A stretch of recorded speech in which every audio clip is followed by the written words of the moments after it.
नमस्कार। आज हम बात करने वाले हैं कुछ ऐसे विषय पर जो कि वास्तव में बहुत ही गंभीर विषय है। इस संसार में सबसे बड़ी चीज़ है और सबसे कोई ताकतवर चीज़ है तो वो होती है समय।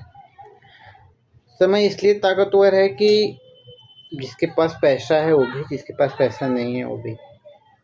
आप देख सकते हैं कि अभी कुछ समय पहले नेम फेम मनी के चक्कर में लोग कितना नीचे तक गिर सकते हैं उसका कोई अंदाज़ा नहीं। अभी पश्चिम बंगाल का चुनाव हुआ था कुछ समय पहले, जिसका रिजल्ट आया और रिजल्ट में वहाँ की जो क्षेत्रीय पार्टी है कमज़ोर होती दिखी और जो है कि उसको हार का सामना करना पड़ा।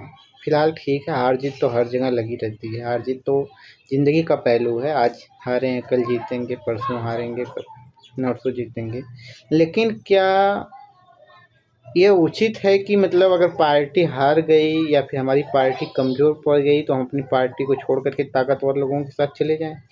आज हमारा थोड़ा-सा समय कमज़ोर क्या हुआ, सब लोग हमारा साथ छोड़ कर के जाने लगे? कोई बात नहीं है, तो समय का चक्र है, बदलता रहता है। आज हार हुई है तो कल जीत भी होगी। लेकिन एक बात याद रखना कि जब जो बुरे समय में छोड़ कर के जा रहा है, तो अच्छे समय में पे उसको हम आने भी नहीं देंगे, पहली बात। और ये जनता के लिए सीख है, लोगों के लिए सीख है। जनता को लोग भ्रम करते हैं। जब तक अभी रिजल्ट आने से पहले आप इसी पार्टी में थे और इसी पार्टी के इतने बखान, इतने गुणगान, ये हमारी पार्टी करती है, हमारी पार्टी ये करती है, इतना काम की, उतना काम की। और वहीं पे जो सरकार है और अदर पार्टियों का बुराई करना कि इसमें इतनी कमियां हैं, ऐसे करती है, वैसे करती है। और रिजल्ट आते ही जब आप उस पार्टी को छोड़ करके, अपनी पार्टी को छोड़ करके उस पार्टी में ज्वाइन कर रहे हैं, तो वो कमियां कहाँ चली गई? या तो फिर ये तो ऐसा साबित हो गया ना कि मतलब आप जनता को मूर्ख समझते हैं। इसमें थे तो आप तब भी अच्छा बता रहे थे उसी जनता को, मतलब उस पार्टी को मूर्ख बता रहे थे, कमी बता रहे थे। अब इस पार्टी को आप कमी बताएँगे, उस पार्टी में चले गए कि इस पार्टी में इतनी कमियाँ हैं, ये है, वो है, दुनिया। मतलब जनता मूर्ख है क्या? पागल समझते हो आप लोग जनता को? ये जनता है, जनता आपने चुन करके वहाँ तक भेजा है। जो तुम आज कह रहे हो ना कि ये पार्टी में इतनी कमी है, इस नेता में कमी है, उस नेता की वजह से मैं छोड़ के जा रही हूँ इस नेता का। अरे कुछ नहीं, तुम चाटुकारिता तुम्हारे अंदर है और चाटने की वजह से तुम जा रहे हो। तुमको लग रहा है कि तुम्हारा अस्तित्व तो खतरे में पड़ गया है, ये है, वो है। अगर तुम्हारे में इतना दम थी और तुम्हें ऐसा पहले क्यों नहीं लगा? ये चुनाव हारने के बाद ही लग रहा है। अगर ऐसा लगा पहले लगना चाहिए था, तुम्हें चुनाव से पहले अपना पहले ही उस पार्टी में चले जाना चाहिए था, पहले वो पार्टी बदल लेनी चाहिए थी।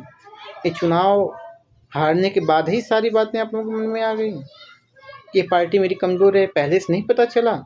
मतलब या तो फिर आप लोगों का जो है कि याददाश्त कमज़ोर है, आप लोगों की जो है बौद्धिक और तार्किक शक्ति कम है कि मतलब आपको पहले नहीं दिखा, आप तक सो रहे थे।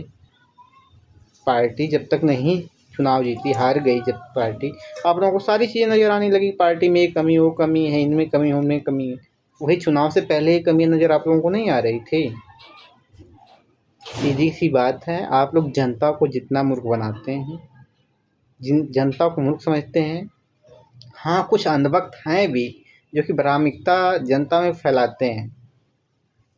सरकार की बातें, बड़ी-बड़ी पॉलिटिकल पार्टियों की बातें जनता के बीच में पहुंचाने का जो माध्यम होता है, सोशल मीडिया के माध्यम से पहुंचती हैं और मीडिया के माध्यम से पहुंचती हैं।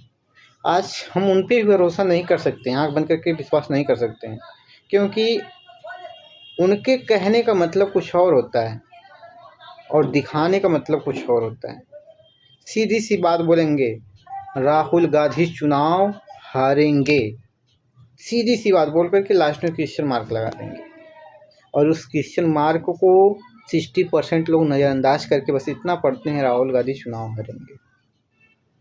ये भ्रामिकता फैल गई। और जब मेरे यहाँ एक खबर आई कि राहुल गांधी यार चुनाव वहाँ तो हार रहे हैं, हमने तो वहाँ देखने गया नहीं था, मेरा बच्चा, मेरा बीवी देखने गया नहीं था, मुझे टीवी में जो दिखाई दिया, सोशल मीडिया पे जो दिखाई दिया, वही हम जान रहे हैं। हमें दिखाया गया कि वहाँ पे पार्टी हार रही है, चढ़ा बढ़ा कर कह रहे हो, हारे या ना हारे तो रिजल्ट आने के बाद पता चलेगा। लेकिन अभी हमें दिखाया गया वहाँ ऐसे हो रहा है, वैसे हो रहा है। तो हमारे मन में क्या आया यार, जब वहाँ ऐसे हो रहा है, वहाँ से चुनाव हार रहे हैं, तो हमारे को वोट देने से क्या फ़ायदा हो जाएगा? मेरे को वोट देने से तो जीतेंगे नहीं। हम भी चलो इस पार्टी को सपोर्ट करते हैं जो जीत रही। ये भ्रामिकता फैला करके जो है कि नेगेटिव थिंकिंग की वजह से लोग ऐसे वोटिंग करते हैं और ऐसे होता है। बाकी वो सब बातें तो दूर की बात है, पॉलिटिकल बातें मैं नहीं करना चाहता हूँ। मैं एक सोशल जस्टिस, सोशल वर्क की बातें करना चाहता हूँ कि यार मतलब एक व्यक्तिगत तौर पे आप लोग देख सकते हैं इस चीज़ को कि यार आज तक वही सरकार, वही पार्टी, वही दीदी सबके लिए एकदम वाह अच्छी थी, बहुत अच्छी थी। थोड़ा सा कदम क्या डगमगाए, आप लोगों ने तो साथ ही छोड़ दिया। फिलहाल कोई बात नहीं है, ममता बनर्जी हैं, मुख्यमंत्री रह चुकी हैं। हमारे गांव का तो एक बार जो प्रधान बन जाता है उसकी कई पुश्तें सुधर जाती हैं। फिलहाल तो मुख्यमंत्री रह चुकी हैं, पैसों के लिए और उसके लिए तो उनको कुछ नहीं दिक्कत है, उनकी तो कई पुश्तें बैठ के खाएंगे। इतना तो हो गया होगा, 2-4 करोड़ भी होगा तभी चल जाएगा काम। लेकिन एक बात आप लोग गांठ बांध लीजिए, राजनीति तो अपनी जगह ठीक है लेकिन वो भी समय से करना चाहिए। ये ऐसा नहीं है कि मतलब जो आपको खड़ा किया है, जिसने आपका पग पग पर साथ दिया और आप बुरे समय आने पर उसका साथ छोड़ दें। अगर ज़रा सा भी 1% भी आप भगवान को मानते होंगे तो भगवान उसका समझ जाओ आप लोग क्या करेगा, इंसाफ करेंगे भगवान। ठीक, बाकी आप लोगों को जाना है तो जाइए, रोक कौन रहा है। जाने वालों का वेलकम, आने वालों का वेलकम, जाने वालों का मोस्ट वेलकम।